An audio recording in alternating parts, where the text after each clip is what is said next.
Hello बच्चों, most welcome in the class. उम्मीद करता हूँ कि सब लोग ठीक से होंगे। तो आज की क्लास शुरू करते हैं। आज का क्लास का टॉपिक है class 12 chemistry and the chapter is amines. और उसमें हम लोग एमीन चैप्टर में पढ़ेंगे chemical reaction.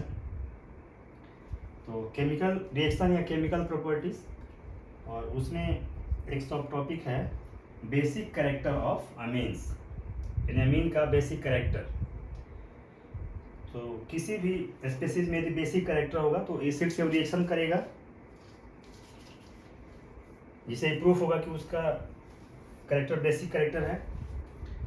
So amine reacts with acid and form salts. Basic due to basic character of amines, it reacts with acid and forms salt.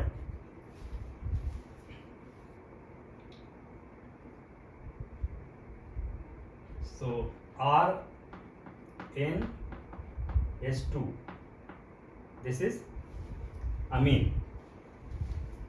और plus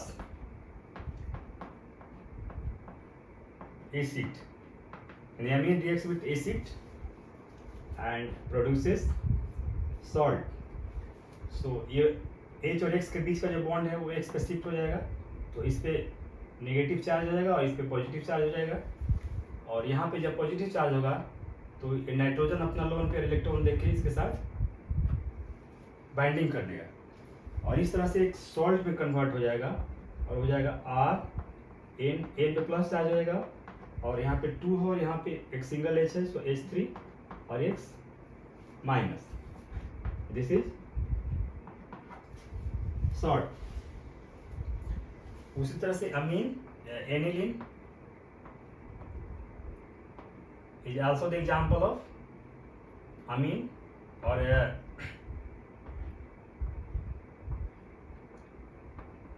NH2, this is aniline plus acid, यहाँ पे acid HCl ले रहे हैं, सो यहाँ पे plus charge होगा और क्लोराइड पे माइनस चार्ज होगा और ये दोनों NH2 से बाइंड कर लेगा।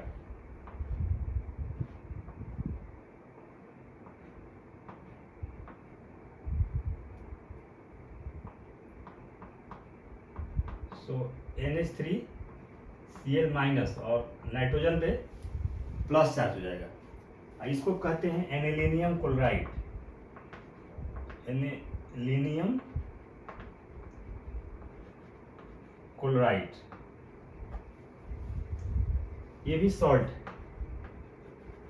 तो इस तरह से देख रहे हैं कि अमीन एसिड से रिएक्शन करके सॉल्ट बना देता है, जैसे कि एनिलीन एसिड से रिएक्शन करके एनिलीनियम क्लोराइड सॉल्ट बनाता है।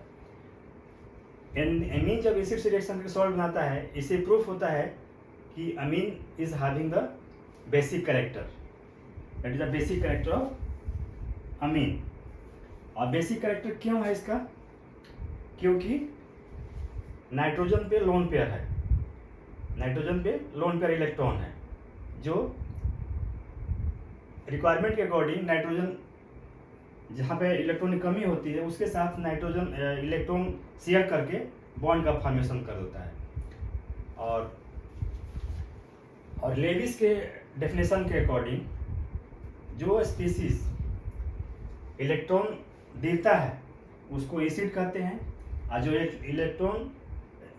इलेक्ट्रॉन देता है उसको बेस कहते हैं, और जो इलेक्ट्रॉन लेता है उसको एसिड कहते हैं। यहाँ पे देख रहे हैं कि H इलेक्ट्रॉन ले के बाइंडिंग कर रहा है, इसलिए यहाँ पे H जो है एसिड है, और चूंकि नाइट्रोजन या कह सकते हैं पूरा ग्रुप अमीन ग्रुप इलेक्ट्रॉन दे रहा है, शेयर कर रहा है, नाइट्रोजन इलेक्ट्रॉन दे रहा है, इसलिए ये amine is the base. So यहाँ कह सकते हैं कि अमीन दिस इज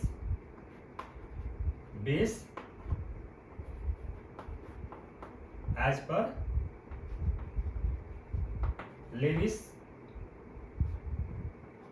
डेफिनेशन, या इसको हम कह सकते हैं लेविस बेस, जो इलेक्ट्रॉन देता है उसको कहते हैं लेविस बेस। तो यहाँ पे लेविस के डेफिनेशन के according amine is the base, क्योंकि अमीन एसिड को अपना इलेक्ट्रॉन दे रहा है। और इलेक्ट्रॉन कहाँ से दे रहा है? नाइट्रोजन पे लोन पेयर इलेक्ट्रॉन है, वही इलेक्ट्रॉन एसिड को दे रहा है।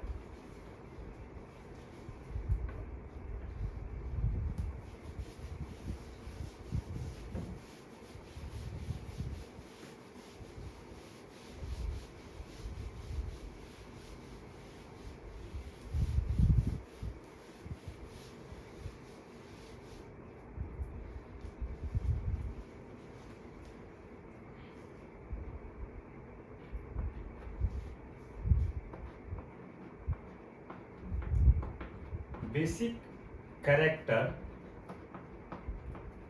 of amine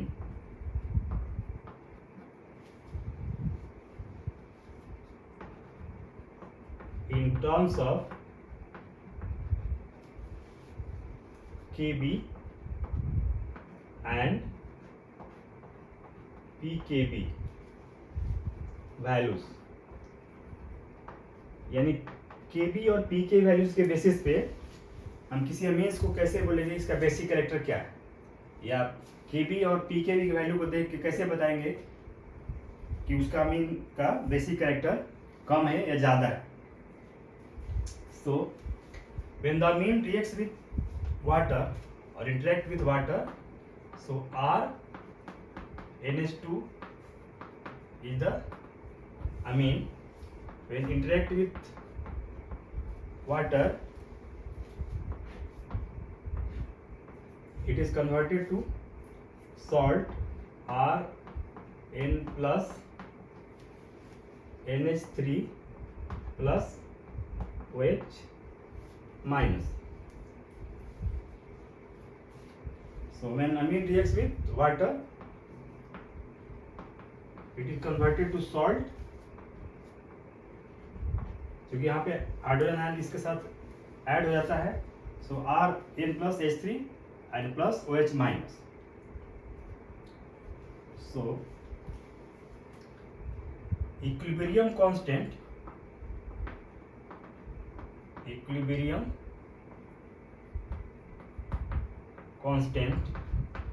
K equal molar concentration of product, यानी कि प्रोडक्ट में है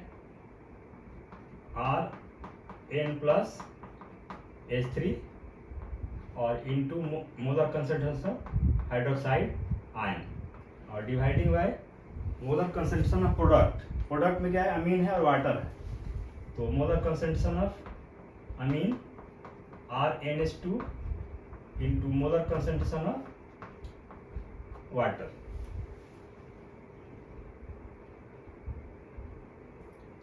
और इस स्क्वायर ब्रैकेट को मोलर कंसंट्रेशन बोलते हैं।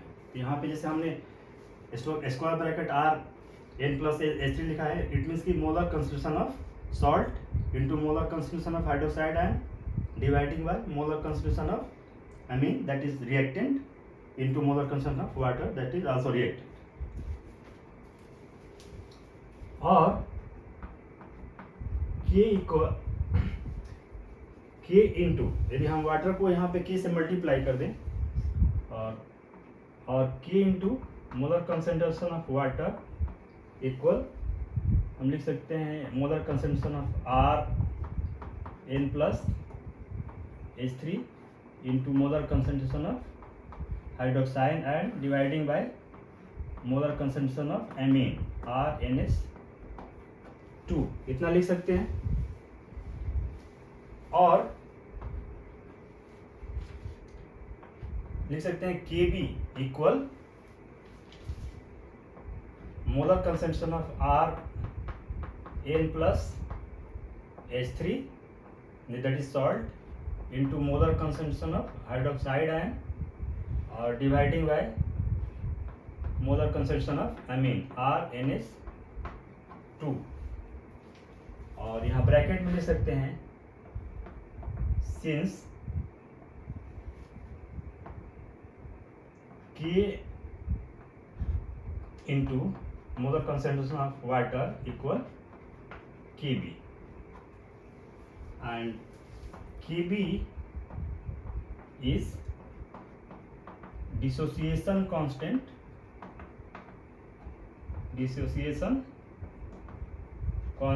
ऑफ बेस, क्योंकि हम अमीन को कह रहे हैं कि बेसिक कैरेक्टर शो करता है, यानी कहते हैं कि amine is base.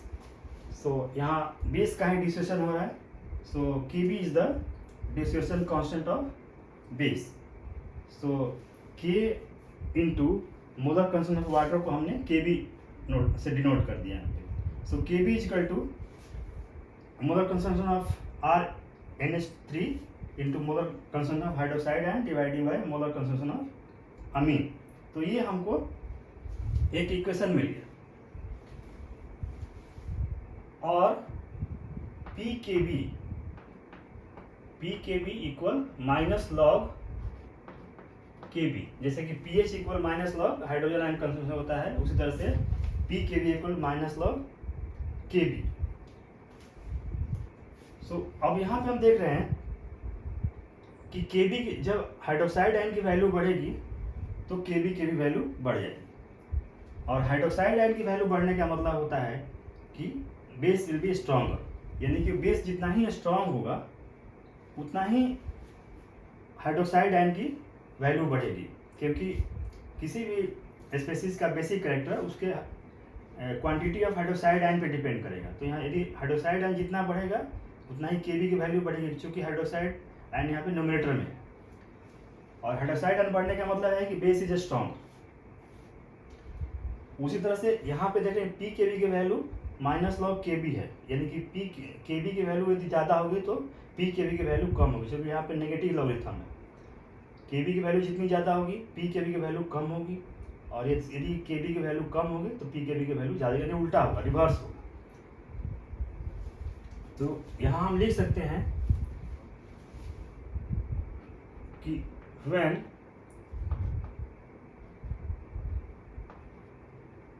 Kb is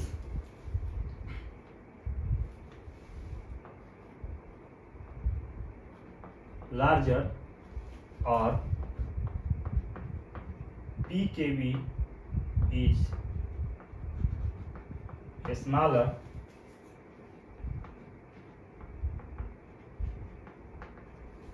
basic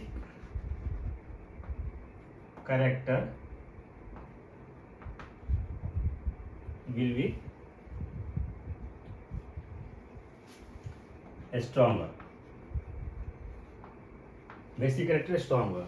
यदि PKb की वैल्यू ज़्यादा होगी तो इसका मतलब है कि यदि Kb की वैल्यू ज़्यादा होगी इसका मतलब है कि PKb की वैल्यू कम होगी, और उस केस में बेस विल बी स्ट्रॉन्गर। इसके जस्ट उल्टा, यदि Kb की वैल्यू कम होगी तो PKb की वैल्यू ज़्यादा हो जाएगी, और उस केस में बेस विल बी वीकर।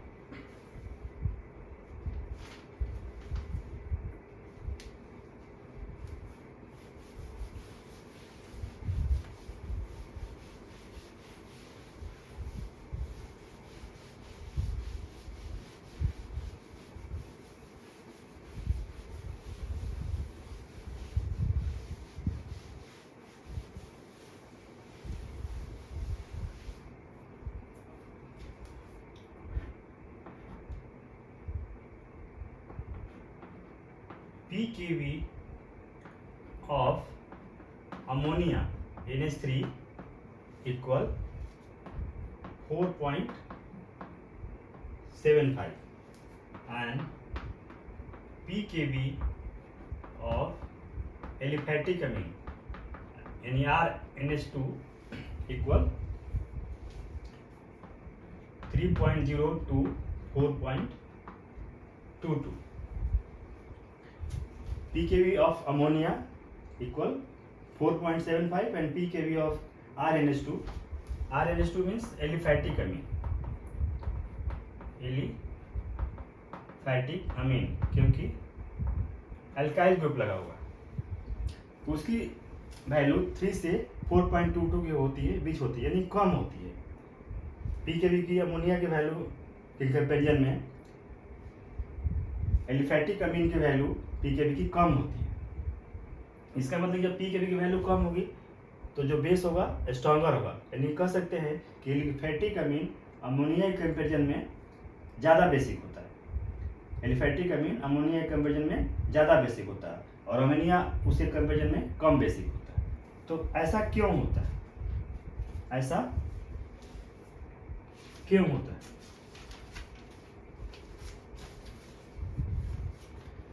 तो इसमें जैसे कि R है and NH2, this is the Amin,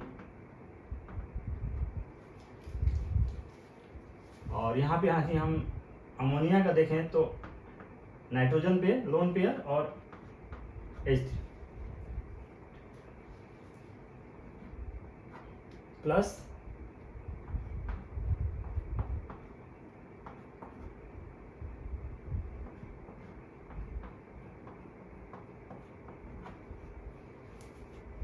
base के केस में नाइट्रोजन हाइड्रोजन का अपना इलेक्ट्रॉन देके बाइंड नहीं करेगा,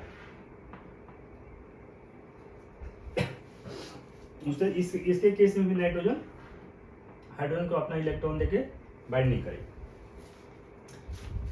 जब यहाँ बाइंडिंग करेगा तो इस पे पॉजिटिव चार्ज हो जाएगा, इसके केस में पॉजिटिव चार्ज हो जाएगा। और हमें पता है कि जब पॉजिटिव चार्ज होता है किसी इसमें से, जब पॉजिटिव चार्ज होता है तो वो कोशिश करता है कि पॉजिटिव चार्ज किसी तरह से हट जाए, क्योंकि पॉजिटिव चार्ज या नेगेटिव चार्ज एक बोझ की तरह होता है। तो यहाँ पे पॉजिटिव चार्ज का मतलब कि यहाँ पे इलेक्ट्रॉन की कमी हो गई, इसमें भी इलेक्ट्रॉन की कमी हो गई। इस अमीन केस में देख रहे हैं कि पीछे अल्काइल ग्रुप लगा हुआ है, alkyl group is electron releasing group. जैसे ही इस पर पॉजिटिव चार्ज हुआ और इलेक्ट्रॉन की कमी हुई, अल्काइल ग्रुप ने इलेक्ट्रॉन उसको दे दिया, तो थोड़ा सा न्यूट्रलाइज हो जाएगा। इलेक्ट्रॉन की कमी हुई और यहाँ से इलेक्ट्रॉन इसने दे दिया तो ये न्यूट्रलाइज होगी। तो इसके वजह से जब ये न्यूट्रलाइज होगा तो वो थोड़ा स्टेबल हो जाएगा, जबकि अमोनिया के केस में यहाँ पे ऐसा नहीं हो रहा है। अमोनिया के केस में इस तरह का नहीं हो रहा है, क्योंकि यहाँ पे कोई इसके पीछे अल्काइल ग्रुप नहीं लगा है जो इसको इलेक्ट्रॉन दे दे। तो जहाँ पे बेस में या अमीन में अल्काइल ग्रुप लगा हुआ है, यानी कह सकते हैं इलेक्ट्रॉन रिलीजिंग ग्रुप लगा हुआ है, तो उसको हम बोलते हैं प्लस आई इफेक्ट। उसको बोलते हैं plus I effect. I means inductive effect, inductive effect, यानी कि यदि वहां कोई ऐसा ग्रुप लगा हो जो इलेक्ट्रॉन दे रहा हो, यहाँ पे इलेक्ट्रॉन दे रहा हो, इसको बोलेंगे प्लस आई इफेक्ट। और कोई ऐसा ग्रुप जहाँ ऐसा ग्रुप लगा हो जिसमें इलेक्ट्रॉन खींच रहा हो, जैसे मान लो कि यहाँ पे R की जगह पे यदि NO2 ग्रुप लगा दें, जैसे R और NO2 या क्लोराइड ग्रुप लगा दें, तो वो उसको बोलेंगे minus I effect. Minus I effect यानी कि वो इलेक्ट्रॉन खींच लेगा, तो जब इलेक्ट्रॉन खींच लेगा तो इसकी परेशानी और बढ़ जाएगी, यानी उस पर पॉजिटिव चार्ज और भी ज़्यादा हो जाएगा और भी ज़्यादा परेशान रहेगा, या कह सकते और ज़्यादा अनस्टेबल होगा। तो जब प्लस आई इफेक्ट होगा, यानी कि कुछ वहाँ पे ऐसा ग्रुप लगा हो जो इलेक्ट्रॉन रिलीज करेगा, देगा, तो इसकी स्टेबिलिटी, बेस की स्टेबिलिटी बढ़ जाएगी। यदि माइनस आई इफेक्ट होगा, यदि वहाँ पे ऐसा कोई ग्रुप लगा हो जो इलेक्ट्रॉन विड्रॉ कर लेगा, खींच लेगा, तो उस केस में अनस्टेबल होगा और बेस वीक होगा। So this is plus I effect and minus I effect. Plus I effect और माइनस आई इफेक्ट इस बात पर डिपेंड करेगा कि नाइट्रोजन के साथ किस तरह का ग्रुप लगा हुआ है। यदि इलेक्ट्रॉन रिलीजिंग होगा तो प्लस आई इफेक्ट होगा, इलेक्ट्रॉन विड्रॉइंग ग्रुप लगा होगा तो माइनस आई इफेक्ट होगा।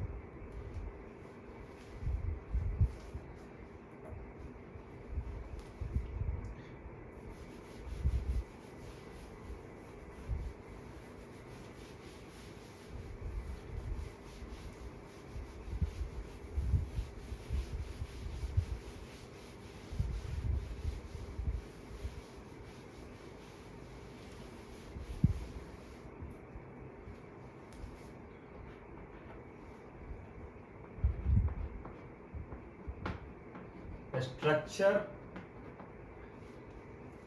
basicity relationship. Structure basicity relationship of amines. The structure basicity relationship of amines.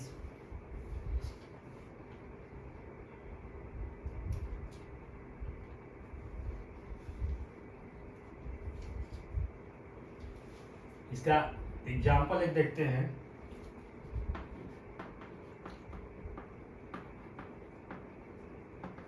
अल्कालामीन्स versus ammonia.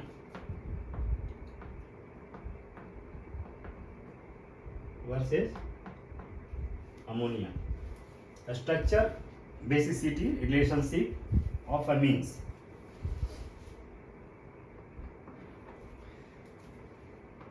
इसमें अमीन RNH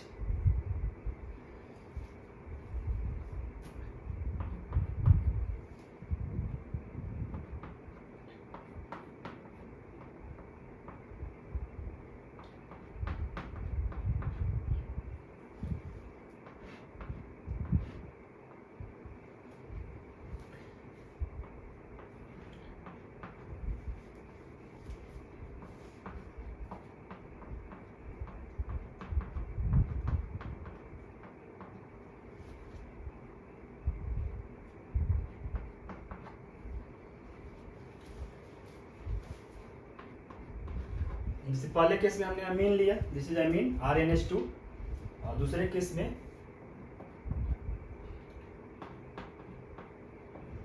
अमोनिया।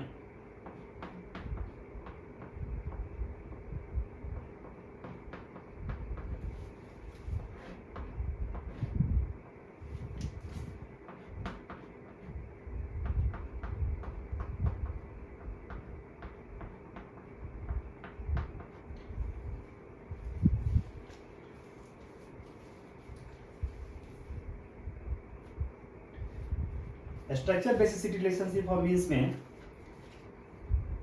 का कहना है, according to structure basicity of relationship of amines, कि when the amine reacts with acid it is converted to cation. This is the cation, plus charge है इस पे तो cation हो गया, ये भी केटायन हो गया। अमोनिया भी एसिड से रिएक्शन करके केटायन में कन्वर्ट हो गया। सो केटायन जितना ही स्टेबल होगा, इसका मतलब कि उसे जिस अमीन से बना है वो केटायन, वो अमीन उतना ही बेसिक होगा। यानी कि ये जितना ही स्टेबल होगा, अमीन जब एसिड से रिएक्शन में केटायन में कन्वर्ट हो जाता है, तो यहाँ केटायन बनने के बाद ये जितना स्टेबल होगा, इसका मतलब है कि उसे जिस अमीन से वो केटायन बना है वो अमीन उतना ही ज़्यादा बेसिक होगा।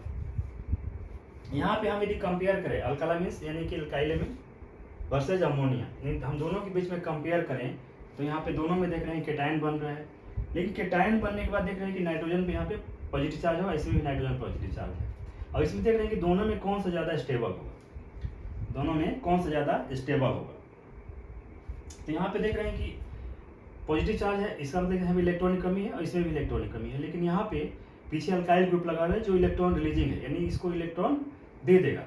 जैसे ही यहाँ पे इलेक्ट्रॉनिक कमी होगी, अल्काइल ग्रुप इसको इलेक्ट्रॉन दे देगा। जैसे इलेक्ट्रॉन देगा तो ये थोड़ा सा इलेक्ट्रॉन डेंसिटी नाइट्रोजन बढ़ने की वजह से न्यूट्रलाइज हो जाएगा, लेकिन यहाँ पे इस तरह का केस नहीं है। तो जैसे ही न्यूट्रलाइज होगा तो ये ज़्यादा स्टेबल हो जाएगा, क्योंकि उसको फिर अब अपना पॉजिटिव को नेगेटिव में कन्वर्ट करें, न्यूट्रल बनाने के लिए ज़्यादा इधर उधर जाने की जरूरत नहीं है, बल्कि यहीं पास में जो अल्काइल ग्रुप लगा है उसी ने इसको इलेक्ट्रॉन दे दिया। जबकि यहाँ पे इस तरह केस नहीं है, तो यह कह सकते हैं कि ये मोर स्टेबल, और इसको कह सकते हैं लेस स्टेबल।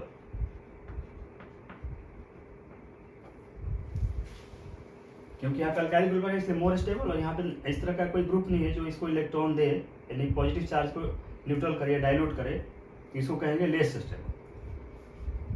तो यदि ये ज़्यादा स्टेबल है, इट मीन्स कि इसको कह सकते हैं कि मोर बेसिक,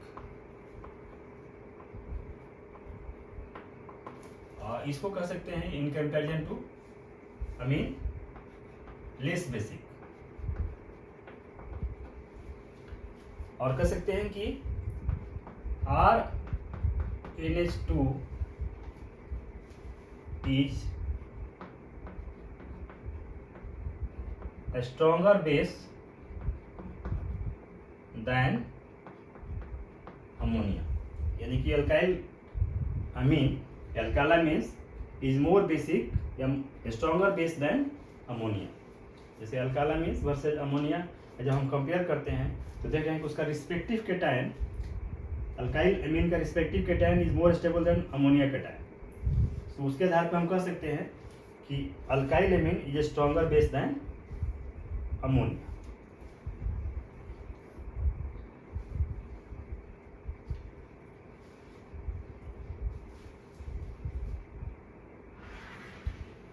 इसमें अब जैसे यहाँ पे एक ग्रुप लगा हुआ है, एक अल्काइल ग्रुप लगा हुआ है, यदि इसको भी हटा के, यदि यहाँ से भी हम एक हटा के यदि यहाँ पे एक और अल्काइल ग्रुप लगाते हैं यहीं पे, तो ये सेकेंडरी अमीन हो जाएगा। This is the prime example of primary amine, ये सेकेंडरी अमीन हो जाएगा। यानी कि यहाँ पे 2 इलेक्ट्रॉन रिलीजिंग ग्रुप लग जाएगा, 2 इलेक्ट्रॉन रिलीजिंग ग्रुप लगेगा। इसका मतलब कि और भी ज़्यादा स्टेबल हो जाएगा। यदि 3 लगा दें, इस हाइड्रोजन को भी हटा के एक और लगा दें तो इस टर्शियरी अमीन हो जाएगा, उस केस में और भी ज़्यादा स्टेबल हो जाएगा। तो यदि हम तीनों अमीन का कंपैरिजन करें तो कह सकते हैं कि 3 डिग्री अमीन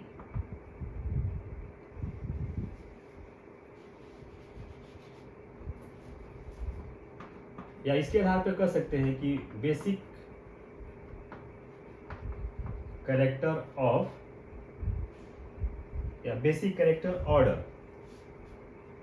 बेसिक कैरेक्टर ऑर्डर में 3 degree amine is greater than 2 degree amine is greater than 1 degree amine, यानी primary amine is greater than ammonia. यदि सबका कंपेयर करें, अमोनिया में जैसे 3 तरह के हैं, प्राइमरी, सेकेंडरी एंड टर्शियरी अमीन, तो कह सकते हैं टर्शियरी में जिसमें 3 अल्काइल ग्रुप लगा होगा वो ज़्यादा बेसिक होगा, क्योंकि उसमें 3 इलेक्ट्रॉन रिलीजिंग ग्रुप लगे हुए हैं जो कि नाइट्रोजन को के टाइम में जो नाइट्रोजन कन्वर्ट हुआ है उसको इलेक्ट्रॉन रिलीज कर देंगे, उसके इलेक्ट्रॉन डेंसिटी उस पर बढ़ा देंगे। उससे थोड़ा सा कम बेसिक कैरेक्टर का होगा 2 डिग्री अमीन यानी सेकेंडरी अमीन, उससे थोड़ा कम बेसिक कैरेक्टर होगा प्राइमरी अमीन, और इन चारों में कंपेयर सबसे कम बेसिक होगा अमोनिया, क्योंकि उस पर कोई भी इलेक्ट्रॉन रिलीजिंग ग्रुप नहीं लगा हुआ।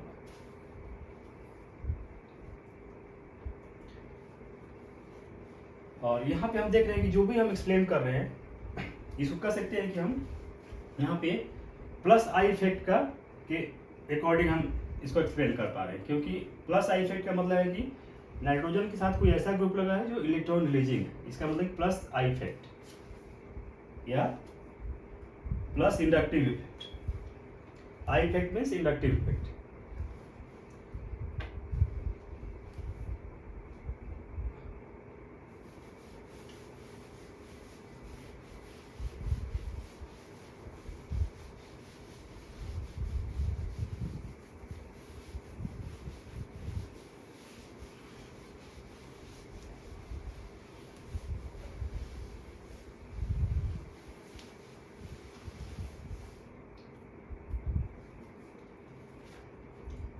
देन अल्कालामीन वर्सेस अमोनिया में एक सॉल्वेशन इफेक्ट भी,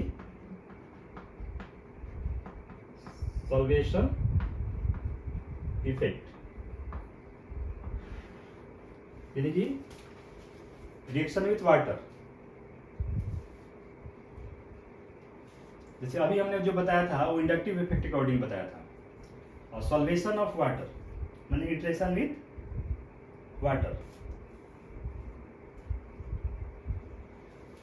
So RNH2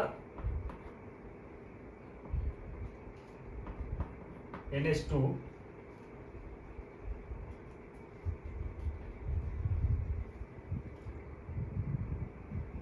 या यदि वाटर से रिएक्शन कर ले, अमीन यदि वाटर से रिएक्शन कर लेता है तो RNH और यहाँ पे पॉजिटिव चार्ज होगा और ये भी नाइट्रोजन हाइड्रोजन से बॉन्डिंग कर लेगा। This is 1 degree Amin, primary amine. उस तरह से यदि secondary amine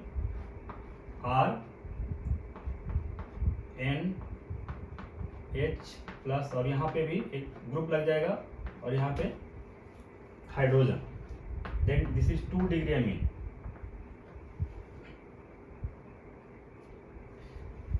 and next is tertiary amine RNR और यहाँ प्लस हो जाएगा और यहाँ पे हाइड्रोजन, दिस इज 3 डिग्री अमीन।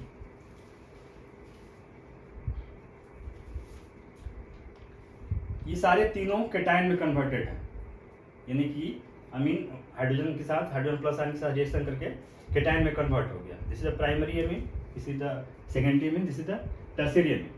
यहाँ पे एक अल्काइल ग्रुप है, यहाँ पे 2 अल्काइल ग्रुप है और यहाँ पे 3 अल्काइल ग्रुप है, 1 2 3।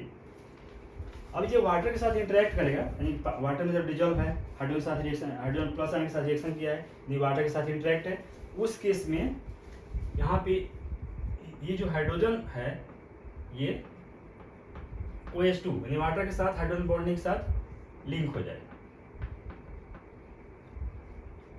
उस तरह से ये यहाँ पे 2 वाटर मॉलिक्यूल हाइड्रोजन के साथ लिंक है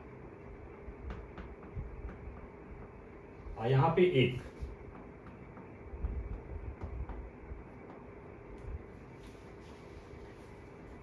सॉल्वेशन इफेक्ट के केस में यदि ग्रुप का साइज, यदि हाइड्रोकार्बन ग्रुप का साइज बड़ा होगा तो सॉल्वेशन कम होगा, और जब सॉल्वेशन कम होगा तो उस आयन की स्टेबिलिटी भी कम होगी। सॉल्वेशन कम होगा तो आयन की स्टेबिलिटी कम होगी, यानी आयन कम लेस स्टेबल होगा।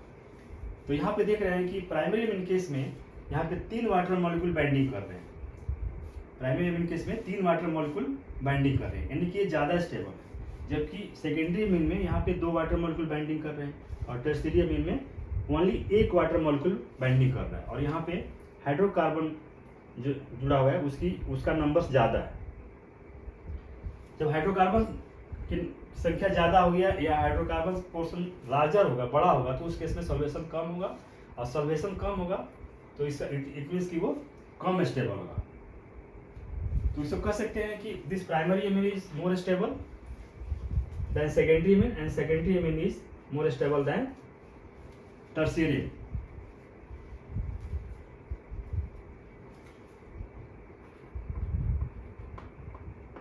Order of basicity, order of basicity means primary amine more basic than secondary amine, secondary amine is more basic than tertiary amine. जबकि इंडक्टिव इफेक्ट वाले एक्सप्रेशन के case में tertiary amine ज़्यादा basic था secondary amine से और secondary amine ज़्यादा basic था प्राइमरी अमीन से। लेकिन यहाँ पे जब सॉल्वेशन इफेक्ट के केस में जब हम एक्सप्लेन करते हैं तो ये जस्ट उल्टा हो जाता है।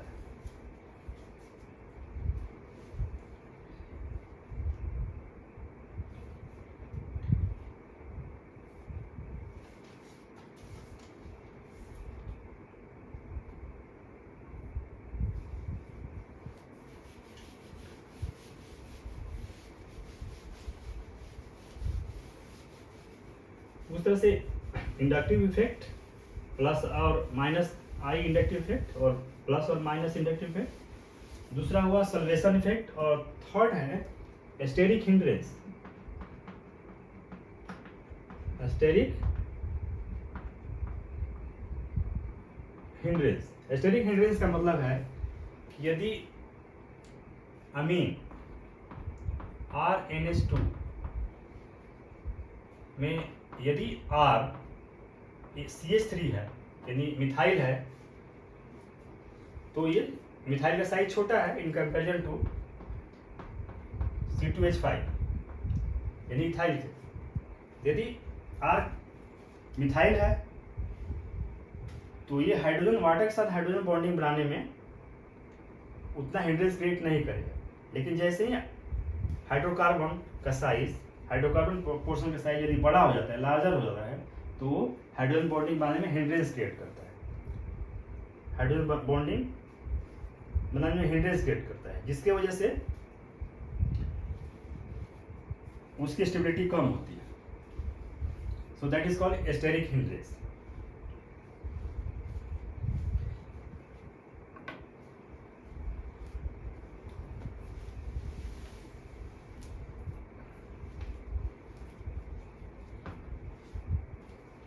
यहाँ पे लिख सकते हैं कि when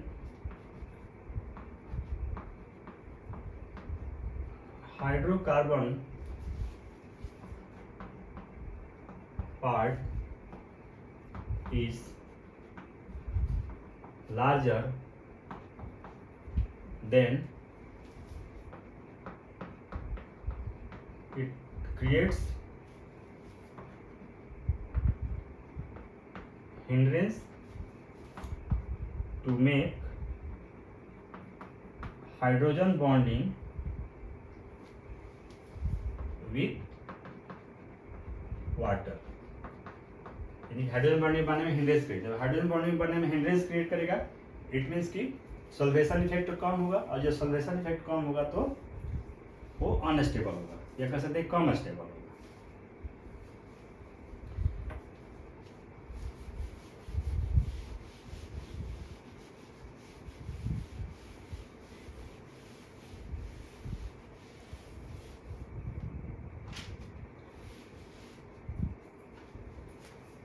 So on the basis of all three effects,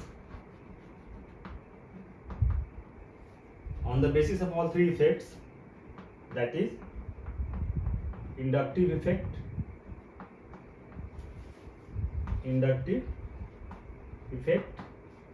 then दूसरा था solvation effect,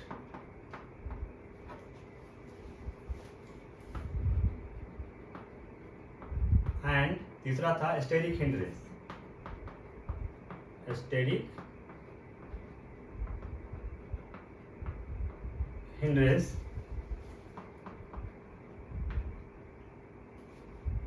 The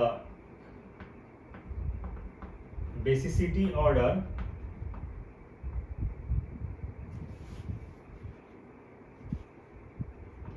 is as follows।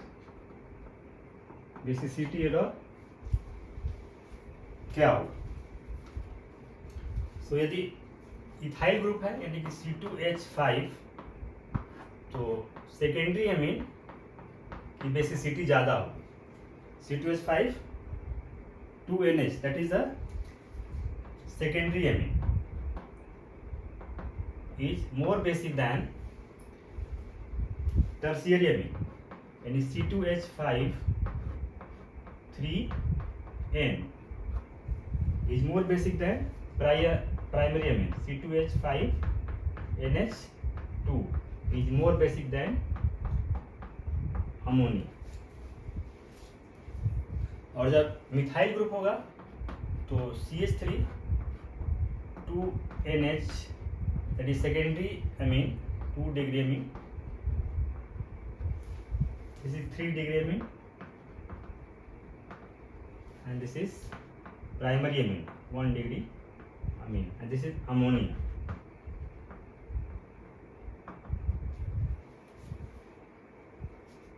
is CH3NH2, this is primary amine,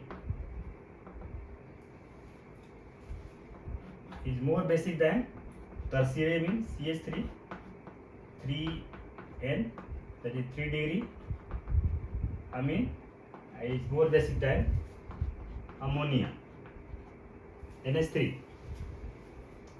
यदि तीनों इफेक्ट को हम देखें, तीनों इफेक्ट को कैलकुलेटिव तरीके से देख के इसके बाद यदि हम डिसाइड करें, यानी कि on the basis of all three effects, that is inductive effect, solvation effect and steric hindrance, the basicity order is as follow. जैसे कि यदि अल्काइल ग्रुप बड़ा होगा, मिथाइल से मिथाइल इज बिगर लार्जर है, तो यहाँ पे 2 degree amine is more basic than 3 degree amine, and 3 degree amine is more basic than primary amine, और primary amine is basic than ammonia. लेकिन जब जैसे ही हाइड्रोकार्बन पार्ट छोटा होता है, यानी इथाइल जब मिथाइल लग जाता है, उसमें 2 degree amine is more basic than 1 degree amine, and 1 degree amine is more basic than 3 degree amine, and 3 degree amine is more basic than ammonia.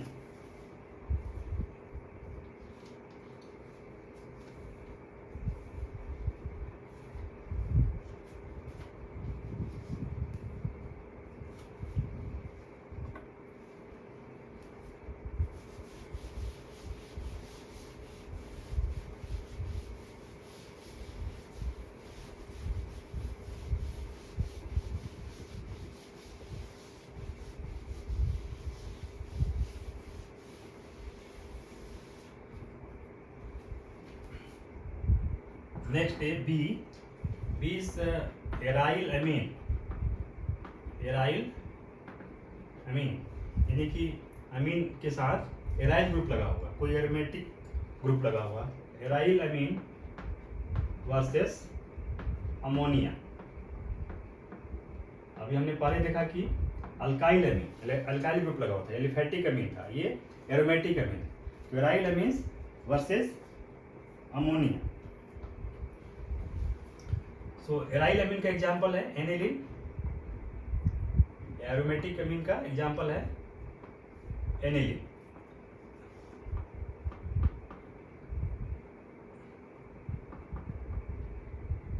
और यहाँ पे लोन पेयर है, दिस इज एनिलीन।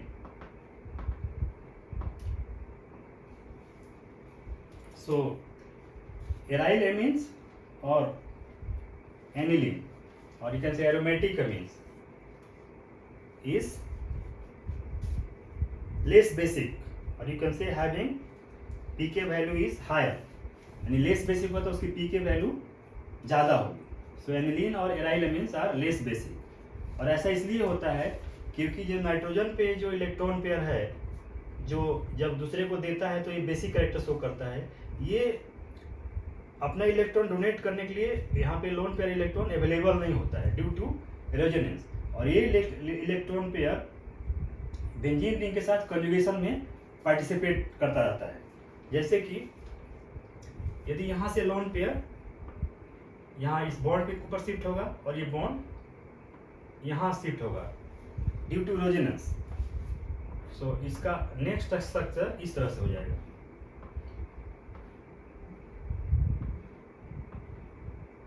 यहाँ double bond हो जाएगा NH2 और nitrogen पे plus charge हो जाएगा और यहाँ पे माइनस चार्ज हो जाएगा।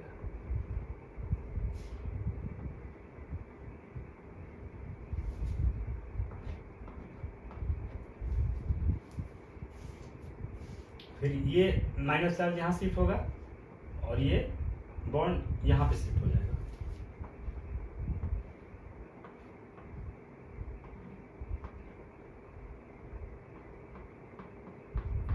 NH2 और नाइट्रोजन प्लस चार्ज और यहाँ पे बॉन्ड बन जाएगा और यहाँ पे माइनस चार्ज हो जाएगा और यहाँ पे बॉन्ड। देन नेक्स्ट स्टेज में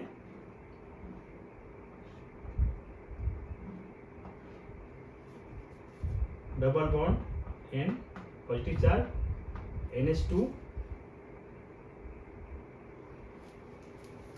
और ये यहाँ पे शिफ्ट होगा और ये बॉन्ड यहाँ पे आ जाएगा।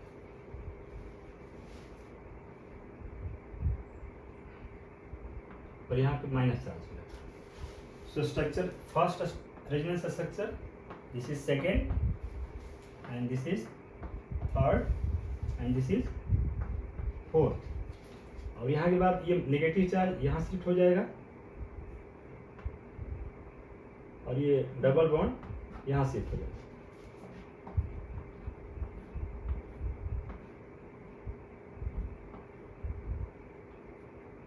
तो यहाँ सिंगल बॉन्ड हो जाएगा नाइट्रोजन H2 और नाइट्रोजन पे लोन पेयर आ जाएगा और यहाँ बॉन्ड हो जाएगा यहाँ पे और यहाँ पे। This is the fifth structure. इस तरह से देख रहे हैं कि एनिलीन जो है 5 तरह के रेडियोटिव स्ट्रक्चर शो करता है ड्यू टू दिस इलेक्ट्रॉन। यानी कि ये यहाँ पे जो नाइट्रोजन पे जो लोन का इलेक्ट्रॉन है वो एज ए बेसिसिटी शो करने के में पार्टिसिपेट नहीं करता है, क्योंकि ये रेजोनेंस में पार्टिसिपेट करता रहता है, यानी बेंजीन के साथ कंजुगेशन में पार्टिसिपेट करता है ड्यू टू रेजोनेंस। यानी कि ये इलेक्ट्रॉन यहाँ पे अवेलेबल नहीं रहता एसिड से रिएक्शन करने के लिए। और जब ये हाइड्रोजन से एनिलीन रिएक्शन करेगा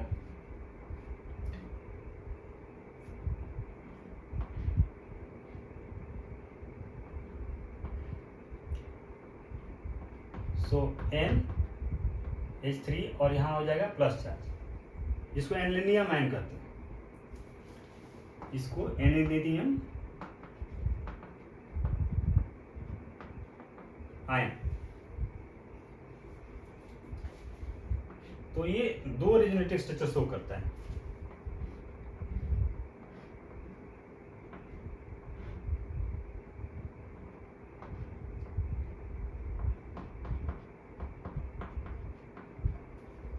This is the first and this is second। तो यदि हम एनिलीन और एनिलीनियम आयन में कंपेयर करेंगे इसमें कौन सा ज़्यादा बेसिक होगा, तो एनिलीन 5 तरह के रेजोनेटिव स्ट्रक्चर शो करता है, एनिलीनियम आयन सिर्फ 2 तरह के। इसको हम बोलते हैं केकुले स्ट्रक्चर भी बोलते हैं, केकुले स्ट्रक्चर। यहाँ पे बॉन्ड इंटरचेंज हो गया, यहाँ पे देख रहे हैं कि यहाँ पे डबल बॉन्ड यहाँ पे है और दूसरे स्ट्रक्चर में बॉन्ड यहाँ पे आ गया, यानी बॉन्ड शिफ्ट हो गया। इस तरह से देख रहे हैं कि 2 स्ट्रक्चर बना हुआ है।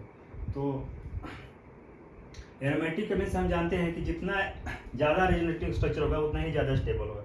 तो कह सकते हैं कि aniline is more stable than anilinium ion, aniline is more stable than anilinium ion, क्योंकि aniline 5 different resonative structure show करता है, जबकि एनिलीनियम आयन सिर्फ 2 रेजोनेटिव शो करता है।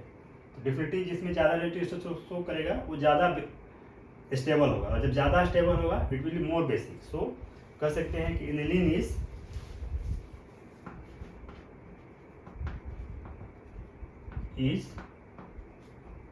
मोर बेसिक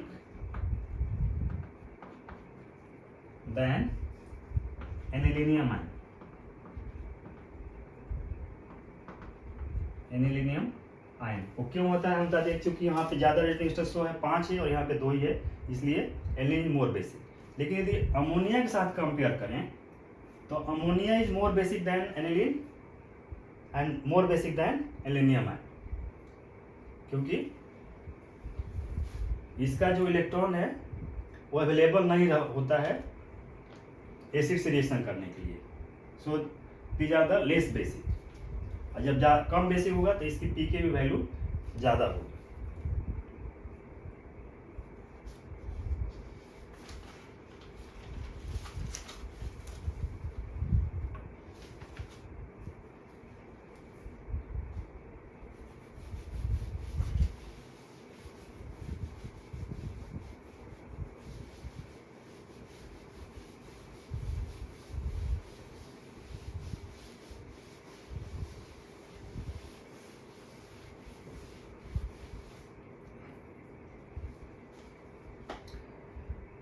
अब एराइल अमीन्स वर्सेज अमोनिया में ही in case of substituted aniline, जैसे कि एनिलीन है,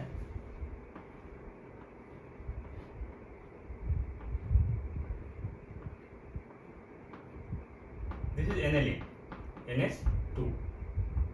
यदि सब्स्टिट्यूटेड एनिलीन है, जैसे मान लीजिए कि यहाँ पे कोई एनिलीन पे कोई ग्रुप लगा हुआ है, जैसे OCH3 या क्लोराइड ग्रुप लगा हुआ है या कोई NO2 ग्रुप लगा हुआ है, तो एनिलीन के बेसिसिटी पे क्या असर होगा, एनिलीन के बेसिसिटी पे क्या असर होगा।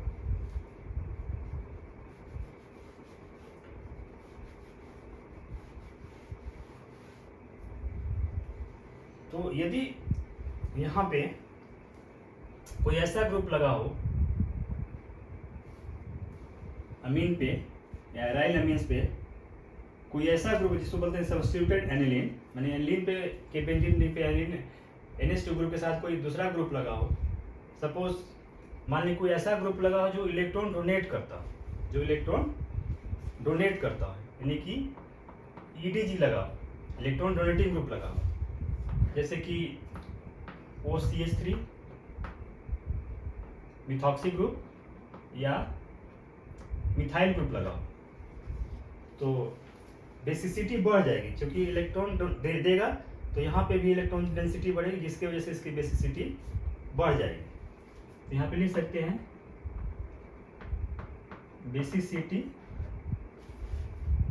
इंक्रीजेज, इस केस में बेसिसिटी बढ़ जाएगी। लेकिन यदि इलेक्ट्रॉन विड्रॉइंग ग्रुप लगा हो,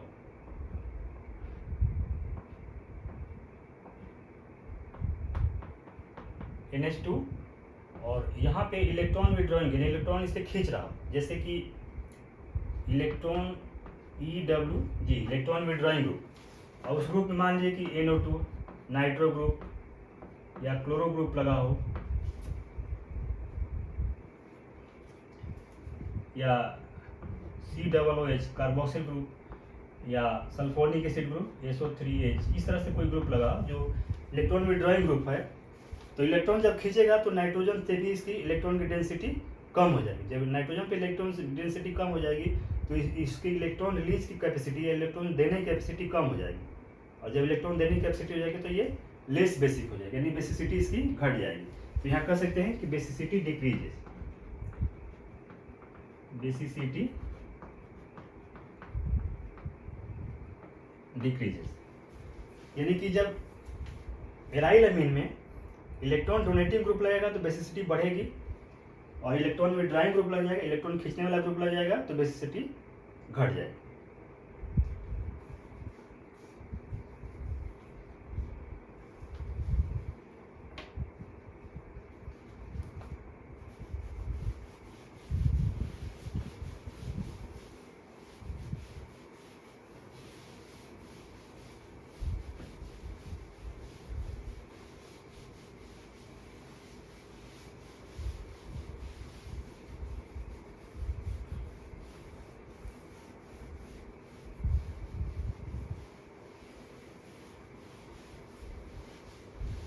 So this is very important topic and chapter. इससे बहुत सारा क्वेश्चंस आता है, रीजनिंग क्वेश्चन बहुत सारे इससे पूछे जाते हैं। सो केमिकल रिएक्शन में हम पहला देखते हैं basicity, and the second chemical reaction is alkylation.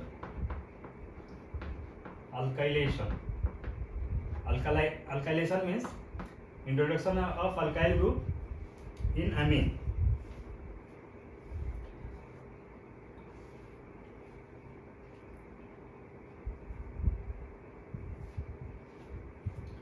जैसे कि primary amine CH3 CH2 NH2 primary amine, और you can say 1 degree amine, plus alkyl bromide, और that is CH3 CH2 Br, यानी कि alkyl halide, this is methyl bromide. तो इसका एक hydrogen यहाँ से हट जाएगा और इसके जगह पे अल्काइल ग्रुप लग जाएगा। सो ये हो जाएगा CH3 CH2 and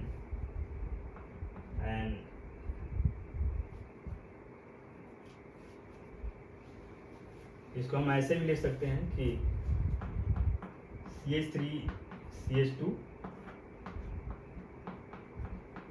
NH plus HBr,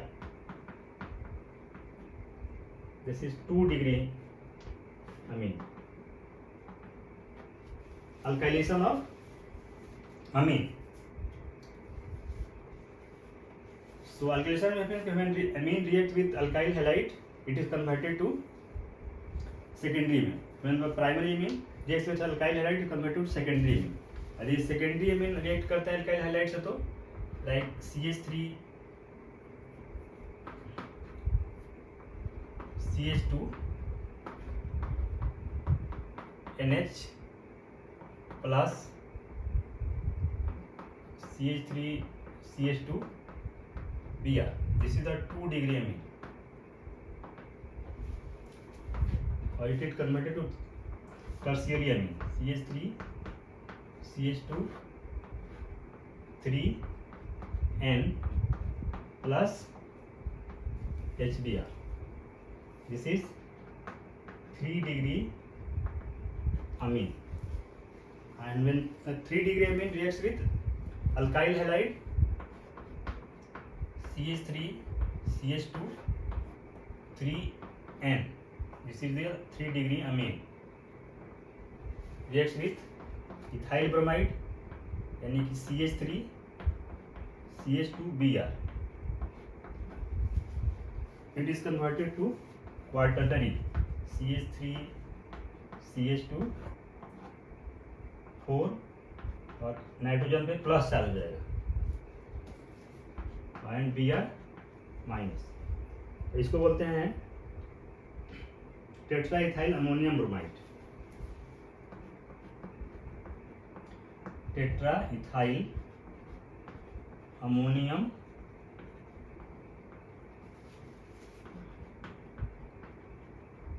bromide यानी कि when the amine reacts with alkyl halide it is converted to next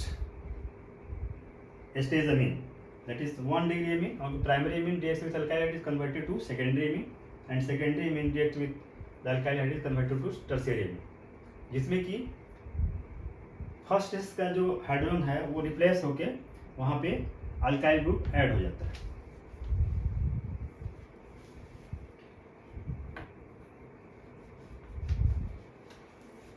Then third reaction is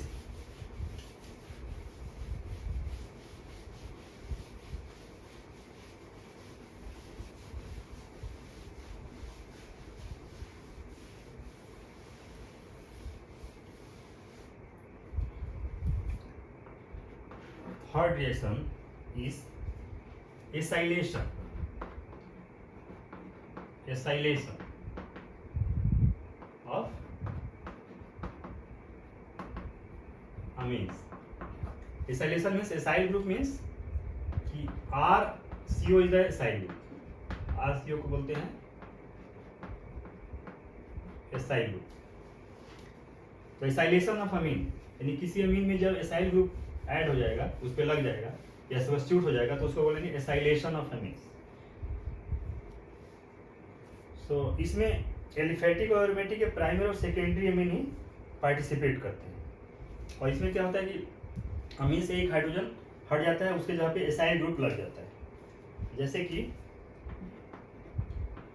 C2H5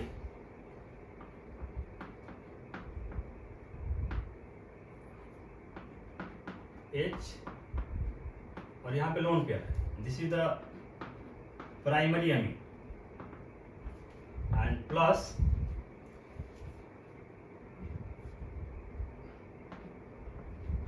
acid chloride यानी CH3 और यहाँ पे डबल बॉन्ड ऑक्सीजन.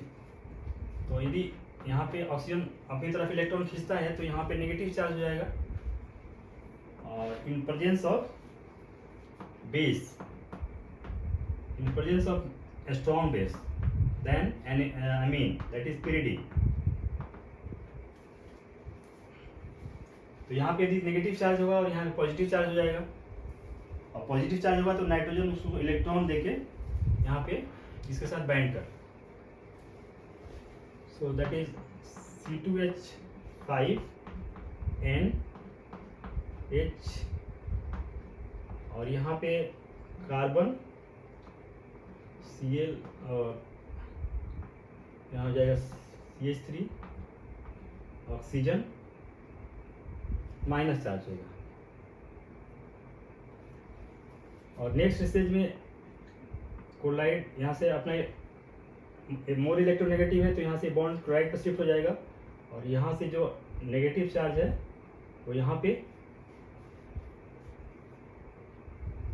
और क्योंकि यहाँ पॉजिटिव चार्ज था, इसने इलेक्ट्रॉन अपना दिया था तो ये वाला बॉन्ड यहाँ शिफ्ट हो जाएगा. यानी हाइड्रोजन यहाँ से निकल जाएगा और क्लोराइड यहाँ से निकल जाएगा. सो C2H5 NH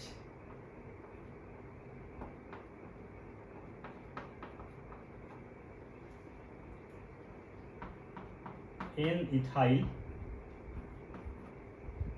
ethanamide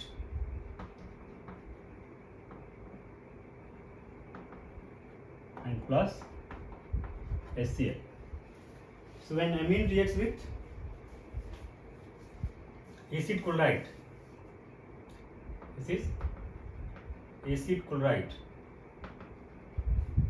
या आप कह सकते हैं acetyl chloride. Acetyl chloride. When the amine reacts with acetyl chloride in presence of a strong base, then amine or a strong base, that is an example of pyridine, it is converted to amide. This is N-ethyl ethanamide is the amide. amide पे convert हो जाता है. और strong base इसलिए लेते हैं कि इसमें जो प्रोड्यूस होता है HCl प्रोड्यूस होता है. तो जब स्ट्रॉन्ग बेस लेंगे तो स्ट्रॉन्ग बेस और HCl आपस में रिएक्शन करके न्यूट्रल हो जाएगा. यदि न्यूट्रल हो जाएगा तो ये जो रिएक्शन है हमेशा फॉरवर्ड डायरेक्शन में रहेगा. यदि न्यूट्रल नहीं होगा और जैसे ही HCl कंसंट्रेशन यहाँ बढ़ेगा तो रिएक्शन स्टॉप हो सकता है कि बैकवर्ड डायरेक्शन में भी शिफ्ट हो जाए. इसलिए रिएक्शन को कंटिन्यूअस प्रोसीड करने के लिए यहाँ पे स्ट्रॉन्ग बेस लेते हैं. और स्ट्रॉन्ग बेस के केस में जैसे pyridine का एग्जाम्पल हम लेते हैं. तो when amine reacts with acetyl chloride or you can say acyl chloride, it is converted to amide.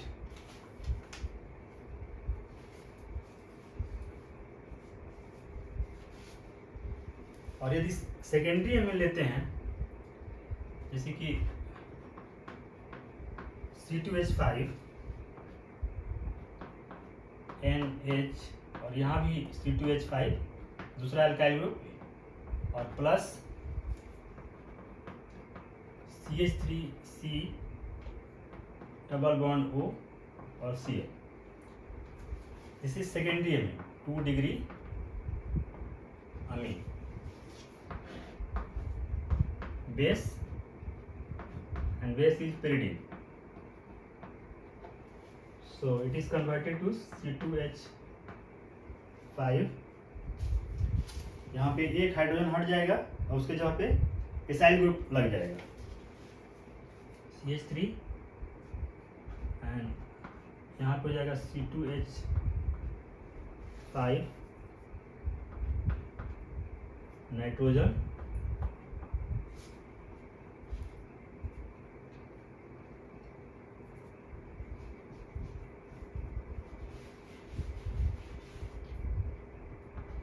C2H5 N C2H5 C double bond O और यहाँ पे हो जाएगा CH3 इस तरह से.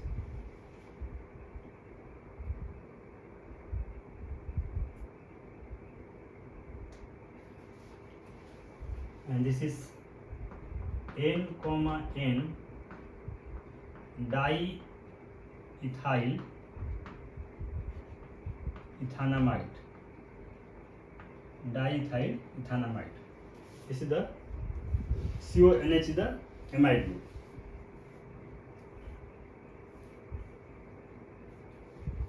तो इस तरह से अमीन एसाइल ग्रुप से रिएक्शन करके या acyl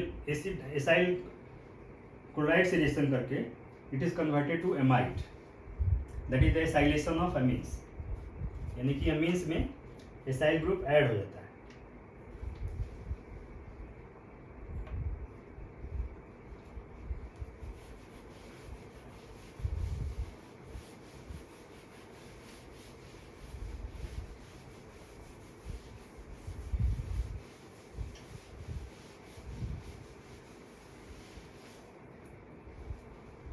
Next example is C6H5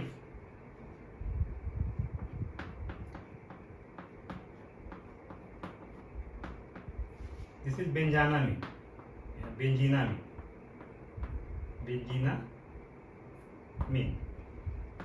plus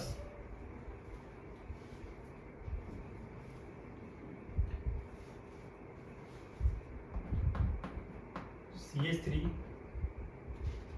C double bond O and C double bond O and CH3. This is ethanoic anhydride. Ethanoic anhydride.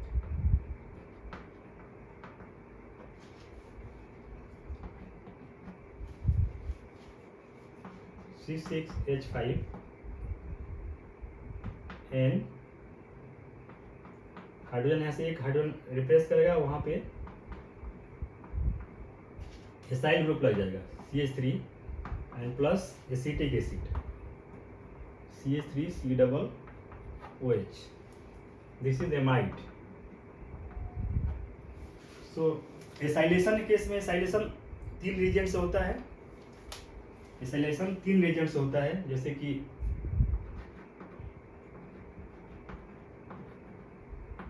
Acyl chloride या एसाइल हाइलाइड कर सकते हैं, acyl halide से होता है, और एसिड एनहाइड्राइड से होता है, और एस्टर से होता है। एमीन का एसाइलेशन 3 रीजन से होता है, एसाइल हाइलाइड से, एसिड एनहाइड्राइड से और एस्टर से। एसाइल हाइलाइड में जैसे कि RCOX, तो इसमें भी RCO है, एसाइल ग्रुप है। एसिड एनहाइड्राइड यानी कि RCO2O, इसमें भी एसाइल ग्रुप है। और एस्टर में RCOOR', तो इसमें भी एसाइल ग्रुप है, तीनों में एसाइल ग्रुप है। इसलिए इन तीनों रीजन से एसाइलेशन ऑफ अमीन्स संभव है या होता है। तीनों रीजन से, एसाइल हाइलाइड से भी, एसाइल एसिड एनहाइड्राइड से भी और एस्टर से भी एसाइलेशन होता है। तो यहाँ पे देख रहे हैं कि हमने एसाइलेशन के लिए एनहाइड्राइड लिया, इथेनोइक एनहाइड्राइड लिया। और CH3 NH2 and plus C6H5 COCl. This is benzoyl chloride. Benzoyl chloride.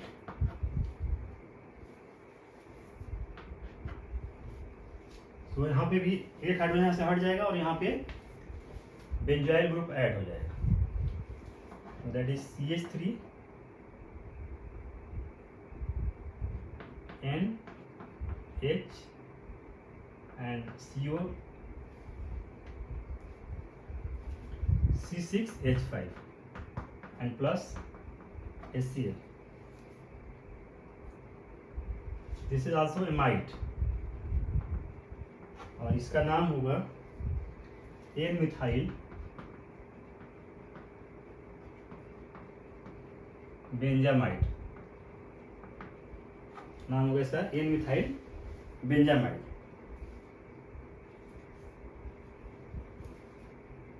इस रिएक्शन को बोलते हैं benzoylation reaction. Benzoylation reaction.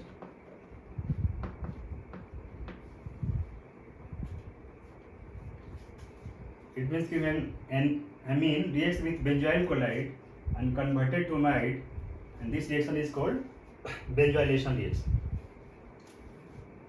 So आज हम लोग पढ़े बेसिसिटी ऑफ amines और basic character of amines, and the second reaction was alkylation यानी कि addition of alkyl group in the amine, और third reaction was acylation of amines.